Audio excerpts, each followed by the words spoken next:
Welcome to Monday Morning Coffee with Inside the Firm. Each week, our hosts will be interviewing local, regional, and national business leaders to give you an inside peek into how they lead their business to success in the ever-competitive business climate. Welcome to another edition of Inside the Firm. This is Monday Morning Coffee with Alex Gore. I am here with David Lewis Bradley, and for him, having experienced the challenges of running his own design firm.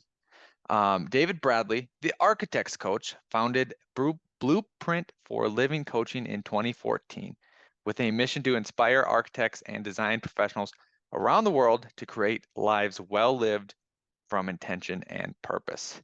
His blueprint covers starting your own firm, achieving professional recognition, creating powerful career transitions, exploring their creative self-expression, and grow their leadership and recapture a work-life balance that brings joy and celebration back into everything that we do.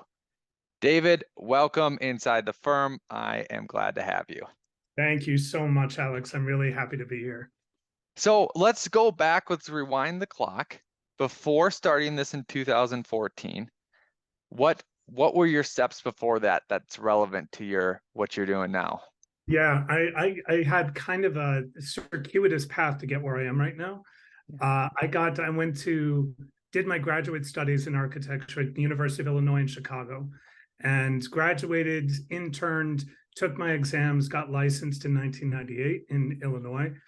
And shortly after getting licensed, I kind of hit a wall with the place where I was working, and I was pretty miserable. And I decided I can do this better than the yahoos I'm working for. And I just kind of went out on my own, spur of the moment. Why were you miserable? Oh my gosh. You know, I didn't care for the work. I wasn't really jazzed by the clients we were working for. Just everything about the firm, you know, individually, I liked my colleagues, but I just didn't see a path forward. It wasn't feeding my soul. And I was kind of clocking in the time. And then at the end of the day, walking out and just feeling like I had just wasted 10 hours of my life. Yep. So I was just not, I knew there was something more. And to be honest, it was my mom who said one day, she said, "I'm tired of listening to you complain, do something." And so I went in the next day and I gave my notice. And she said, "That really wasn't what I was going to suggest to you, but okay." Yep. I had been moonlighting. So I started my own practice out of my living room. And over the course of 10 years, I grew it into a 6-person firm. We did projects all over Chicagoland. And it was going great until the recession hit in 2008. Dun, dun, dun. I got to tell you, I took a look at what I was have to do to survive, and I was just burned out. I just didn't have it in me. And I said, you know, I'm going to close my doors. It was really painful. It was horribly hard to do. I had to let go staff. I was just bleeding, hemorrhaging cash. And I kind of licked my wounds. I got a job, actually.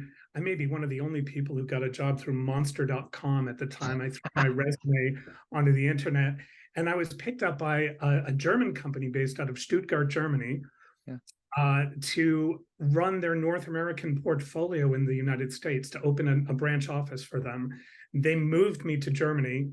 I lived there for 9 months, studying with them, and they did tensile structures. It was nothing I had ever done before, but I loved the work. It was really fun. I traveled all over the US working on different projects, the most notable of which was the suicide prevention barrier for the Golden Gate Bridge. If you know those mesh nets that have been hung off the side of the bridge, that was my firm that designed them. And I got to be there for some of the construction and design process. So long story short, loved this company, but the work was very feast or famine. And I went to them and said, "Look, you're going to go bankrupt if you keep me on salary. So let's just go on a contract basis. I'll work for you when the work is there, and I'll fill in the gaps." Yeah. I didn't know how I would fill in the gaps. I didn't really have a desire to go to a traditional architecture firm at that time. And a friend said, "You should try coaching." He was going through this coaching program with Accomplishment Coaching out of San Diego with their Chicago cohort. And I kept saying, dude, I'm an architect. I'm not a coach. But he kept poking. And finally I said, okay, fine, I'll go to one of your, presentations. And it clicked. I actually found it super interesting. And within a weekend, I thought, you know what? I want a coach of my own to help me figure out how to get unstuck from where I am. And for a little bit more investment, I can actually see how everything works behind the scenes and get trained as a coach. I don't want to be a coach. I just kind of want to know how it all works. Sure. It was an intensive year-long training program with a full weekend every month covering different topics.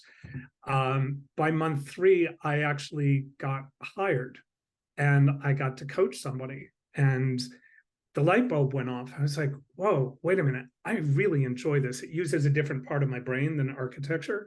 Yeah. I'm good at it. And I could actually make a living doing this. It took a while. I graduated. I got certified with the ICF, the International Coach Federation, which is now the International Coaching Federation, as a professional certified coach. And over time, I decided that I was going to meld my architecture background with the coaching, because in my heart of hearts, I'm still an architect and I love the industry and I love the people, but I also see that there's this tremendous need for what coaching can provide. And so that was the start of Blueprint for Living. I've been doing it ever since. I absolutely love what I do. It gets me out of bed every day. I love my clients and their wins become my wins. And it's just super rewarding. So that's the nutshell. That's a good nutshell. That's a really good nutshell. So what's the difference between like facilitative coaching or ontological coaching? And what are those?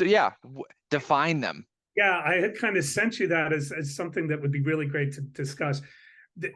There are two different, coaching is really fascinating because it's kind of it lives between therapy and consulting, right?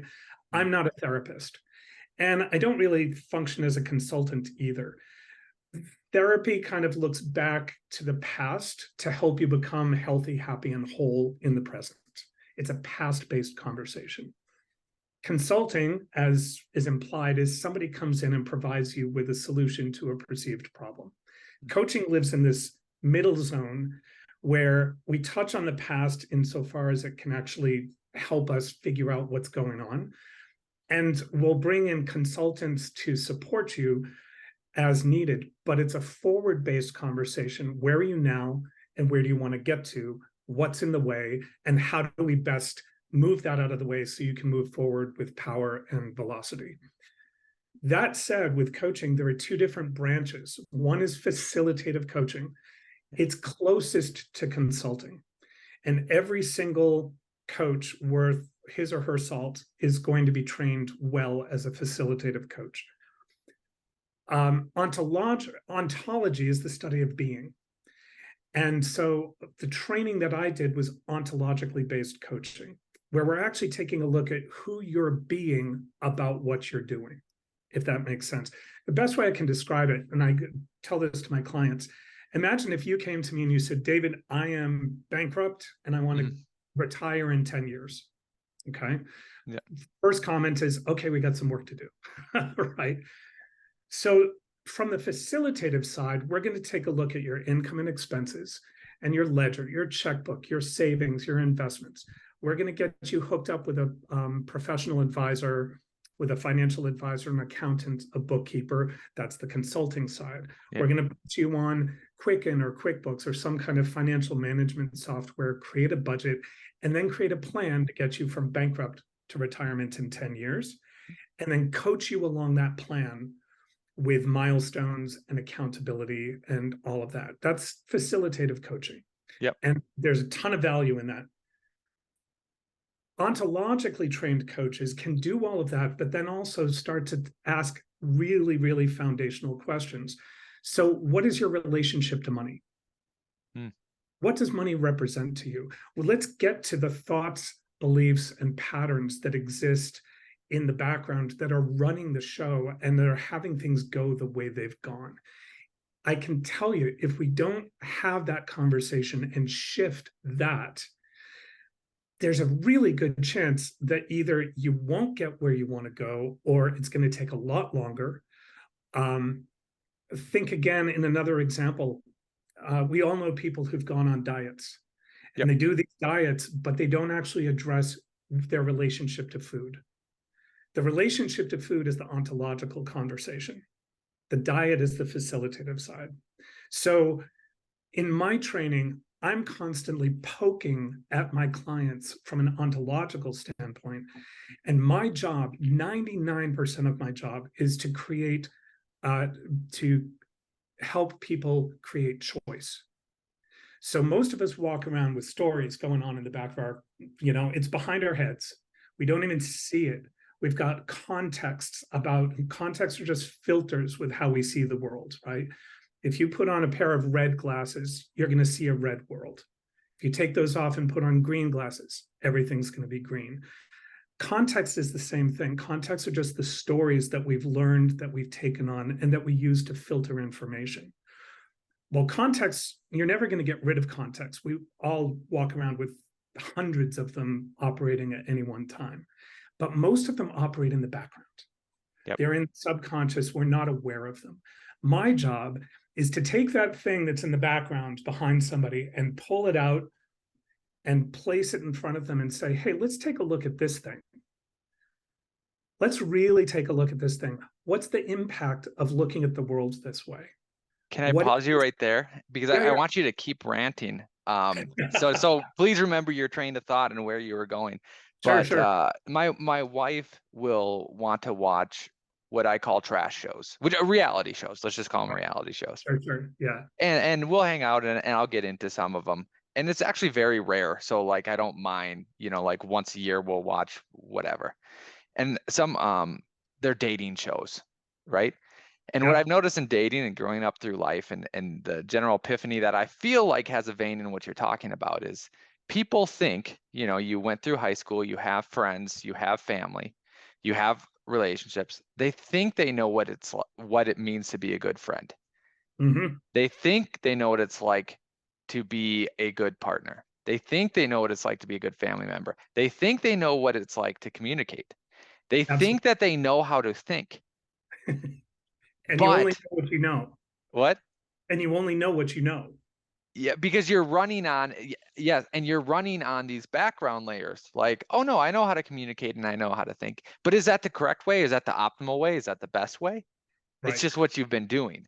Well, and this is where choice comes in, because my job is simply to pull the thing out that's been in the background that nobody's paying attention to, and look at it and evaluate it and put the client at choice.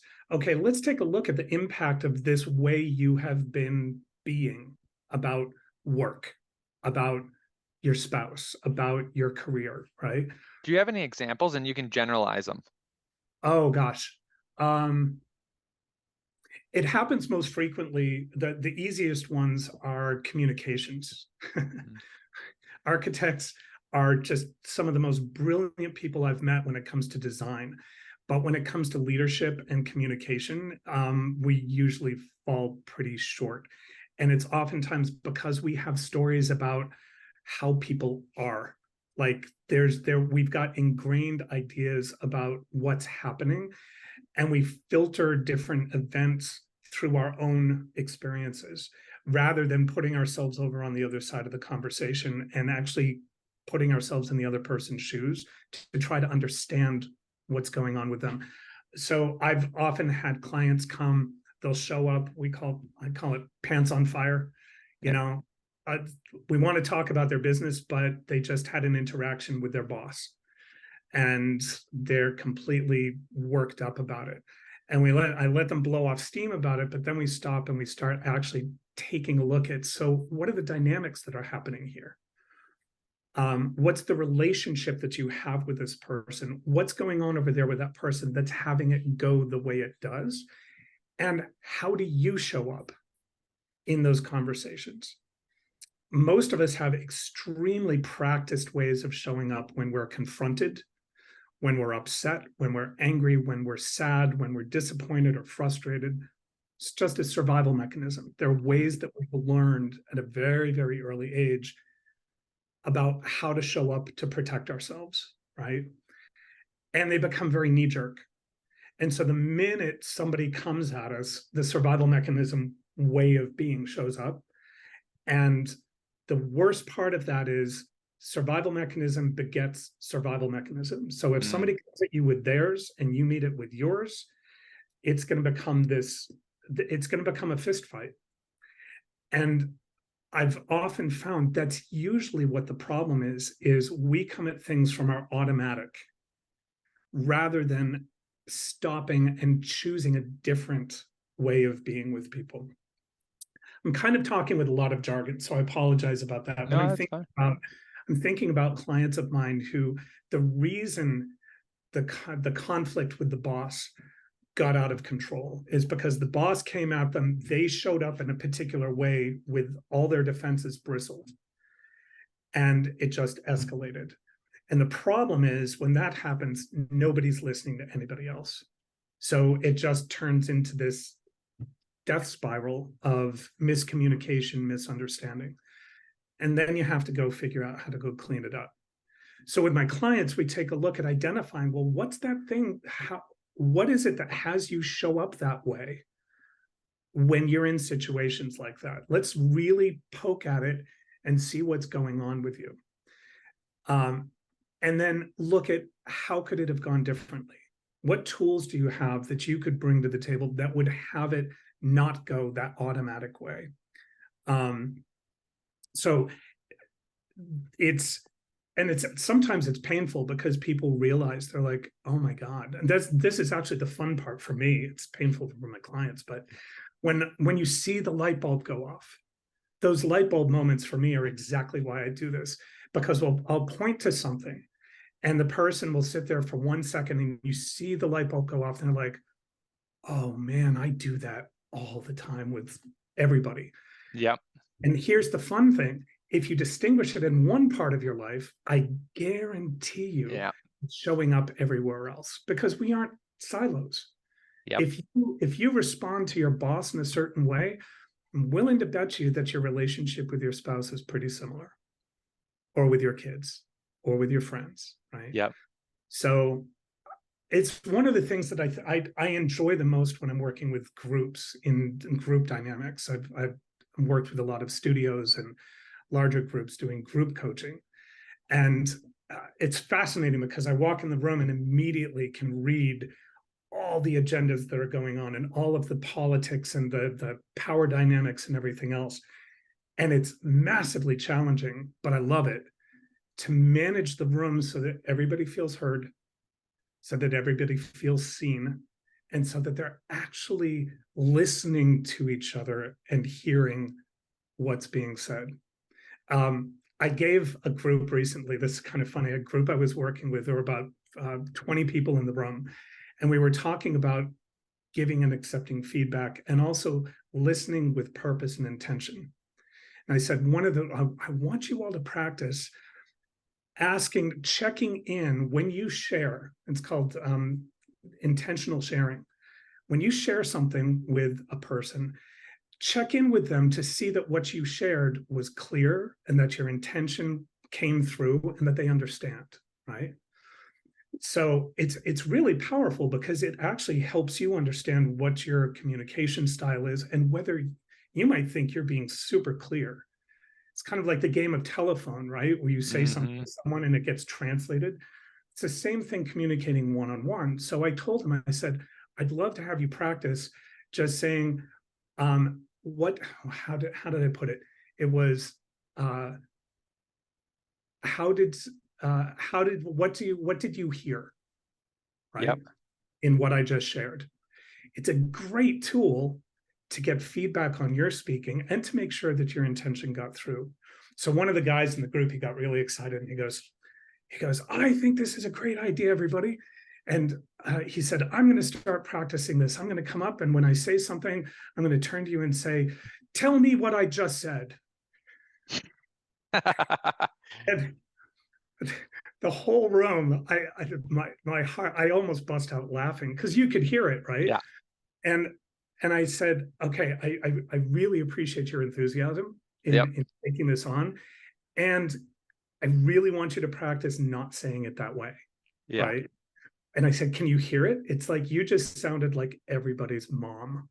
Right. Yeah. You tell me That's a what good, yeah, that's a good way to say it. as opposed What did to I just say? what did you get from what I just shared? Right. Yeah. That's bringing somebody into partnership. Yep. Rather than establishing this, I told you something, you better have listened to, it's subtle stuff like that that we're not taught, that's not always intuitive, and that we have to learn. And So that, with my clients, I'm working on intentional speaking, powerful questioning, asking things that are actually going to make a difference, and listening actively. And they take a lot of practice. they do. I still practice it.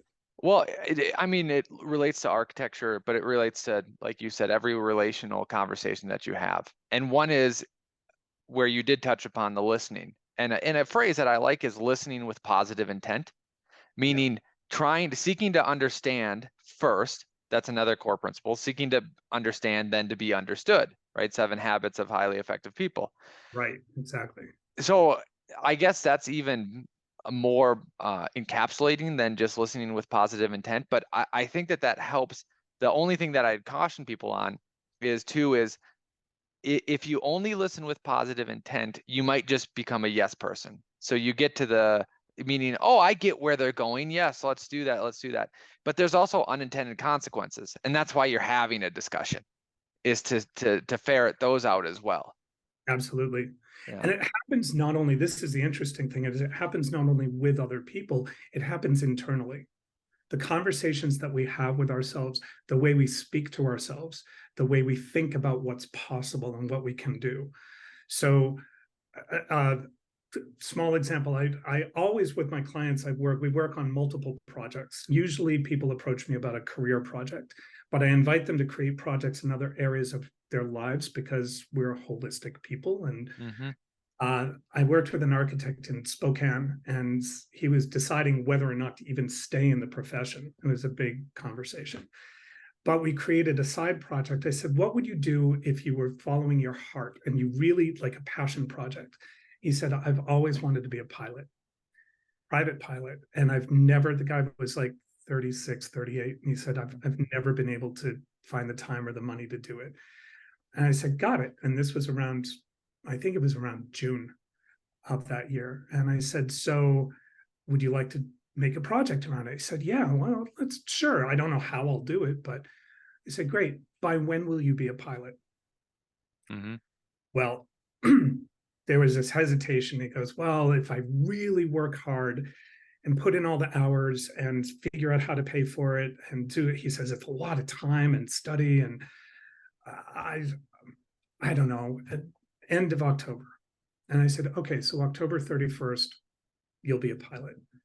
And he goes, well, yeah, but that's a lot of work and time. He says, let's say by the end of the year. I said, okay, so by December 31st, you'll be a pilot. Yeah, but the weather's really bad. And you can see where this is going. He said spring. Then it was like, oh, let's make it a year from now. And I said, look, I don't care. I don't have a dog in this race at all. Yeah. But I'm going to hold you to this. I want you to make a declaration about by when you're going to do this. And we're going to hold you to your declaration.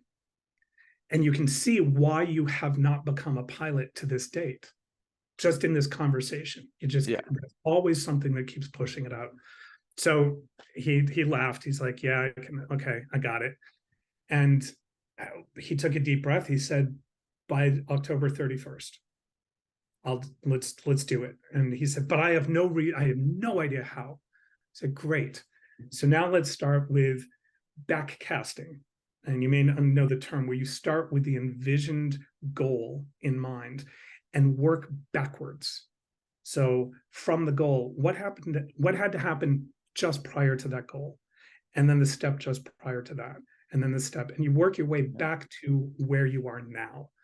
The reason I use backcasting is because if we plan goals from where we are, we're constrained by what we know. And so he was trying to become a pilot, where what was in his head was, I don't have money, I don't have time, I don't have the resources. And if you start from those presuppositions, you're not going to get where you want to go. Yeah. But if you start from the goal in the future and work your way back, you've just leapfrogged over all of your existing circumstances, and you work your way back. And then all you have to do is flip the timeline and just step by step work your way through. But it's a brilliant way of kind of short circuiting the I can't that most of us hit. Yeah. And if anyone has a personal goal that they're trying to hit that takes study, time, all that other stuff, and if any architect says they don't have time, I'm assuming, let's just assume they're in their 30s just for this scenario. Sure. I would ask them, well, or paint the picture of, remember when you were starting out after college, you had an internship, and it's like drinking from a fire hose because you have to learn all this stuff and it's very difficult, right? Yeah. And you're trying to impress your boss, so you're working hard, you're trying to do good work and all that.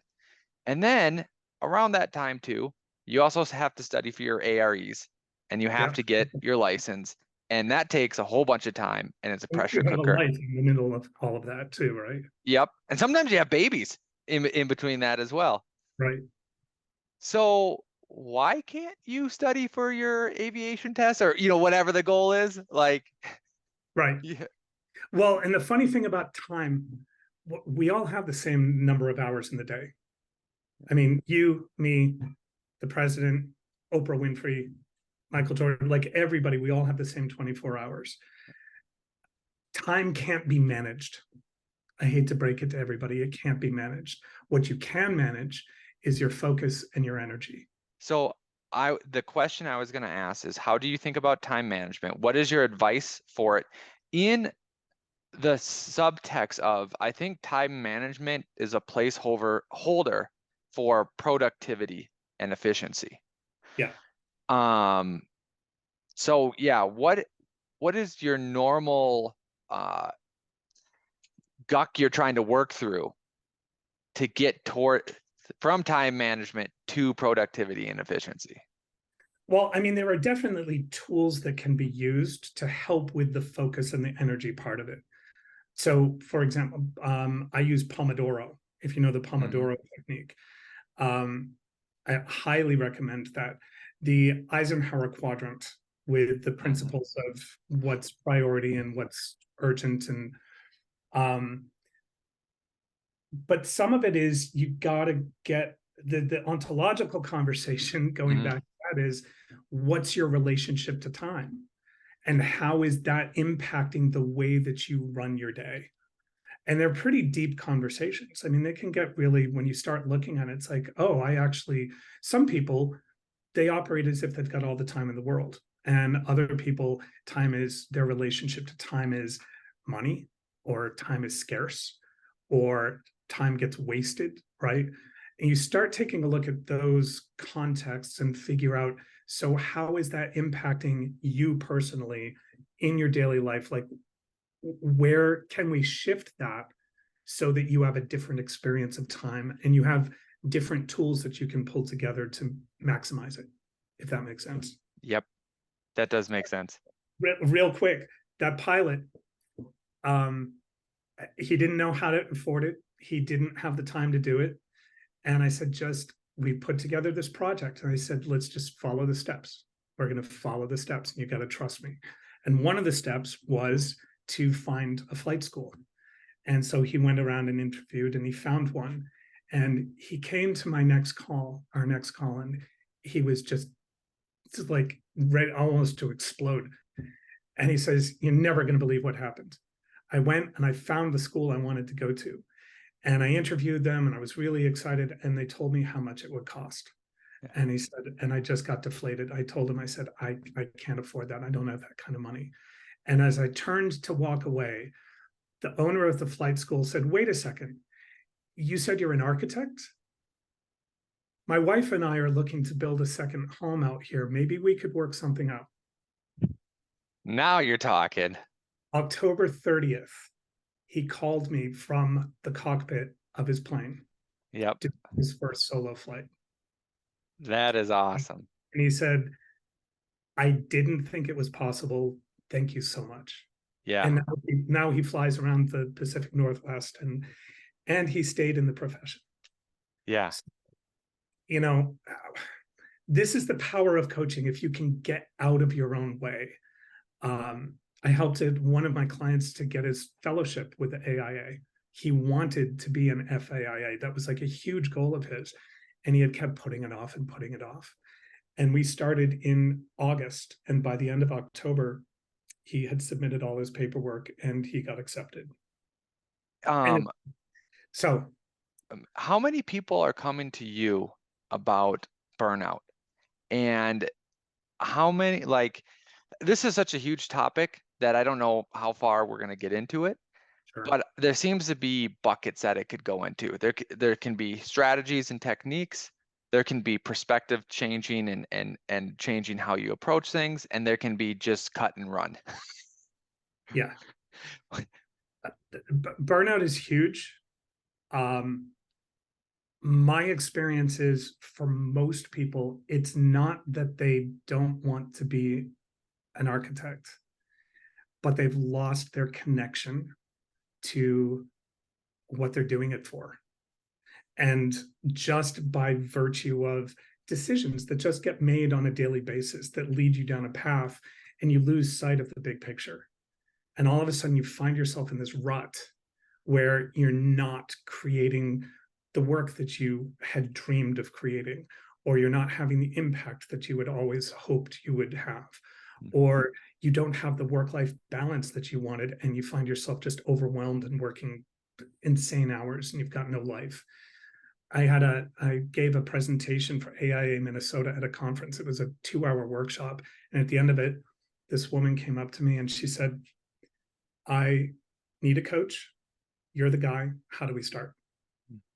And I said, well, I appreciate that. Let's sit down and talk about what you want to coaching for.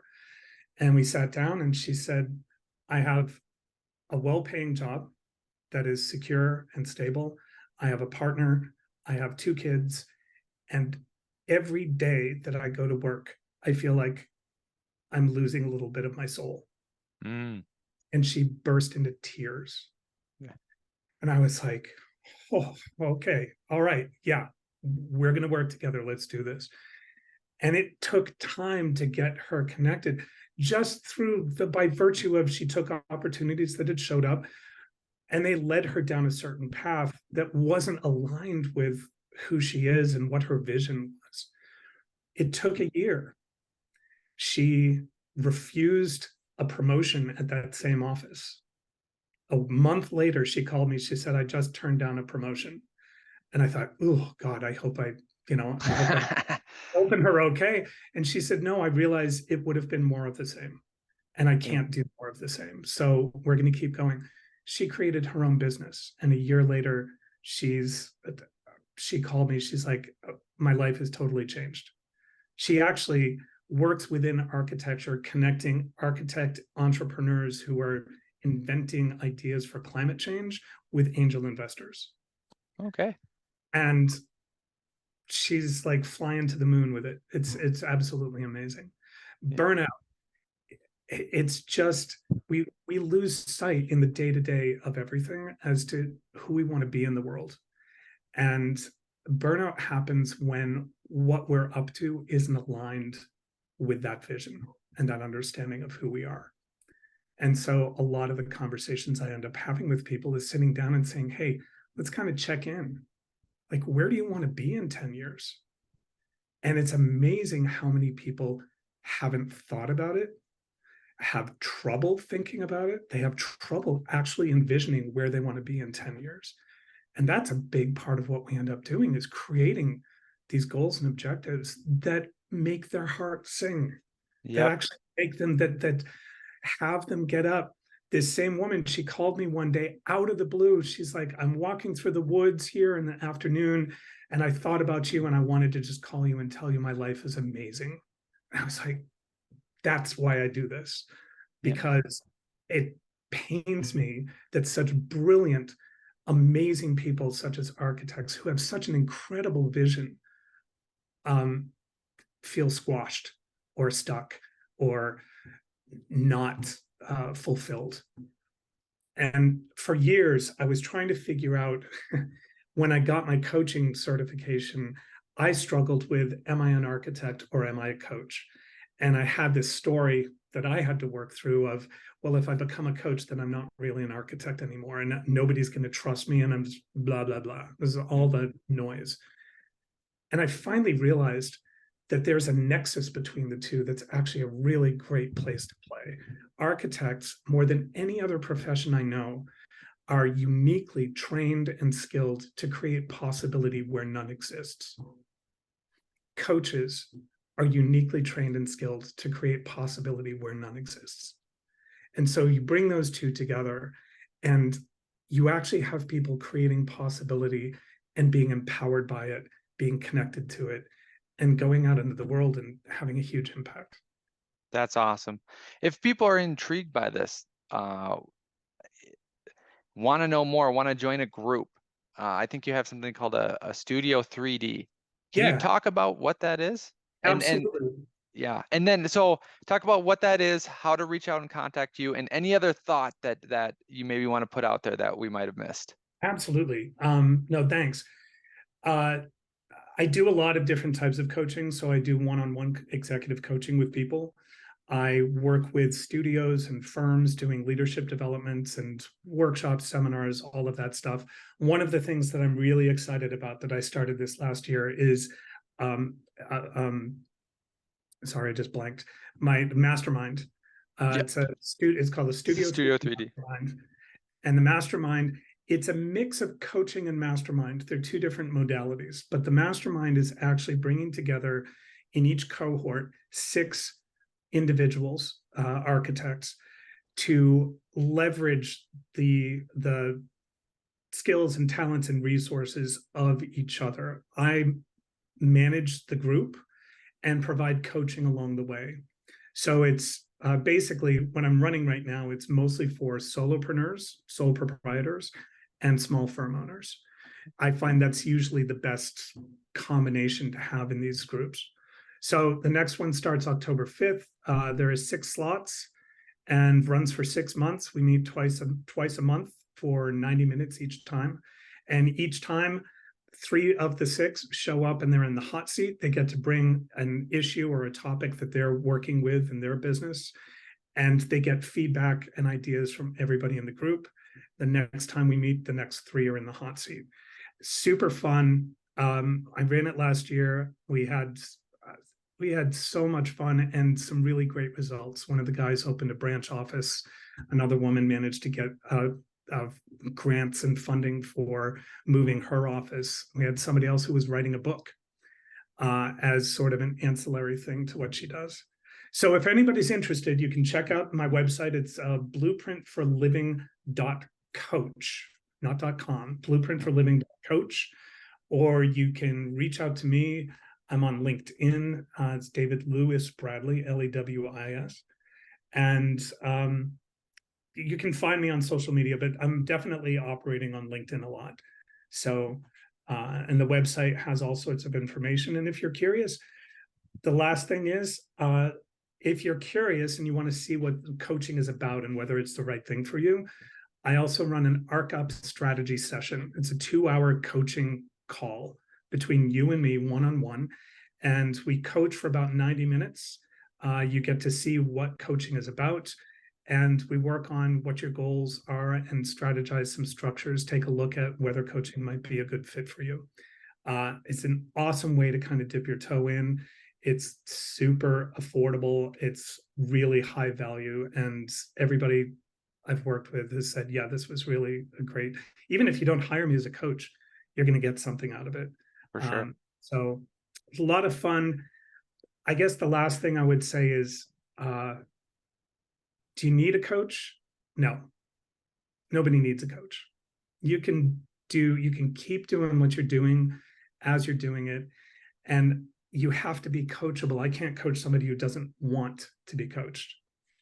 But consider that having someone who is working with you in partnership and having these foundational conversations and pointing to the things that nobody else will point to is super valuable. My job, I had a mentor who told me once I should go into every coaching call expecting to be fired, because my job is to point to the thing that nobody else in your life is going to point to.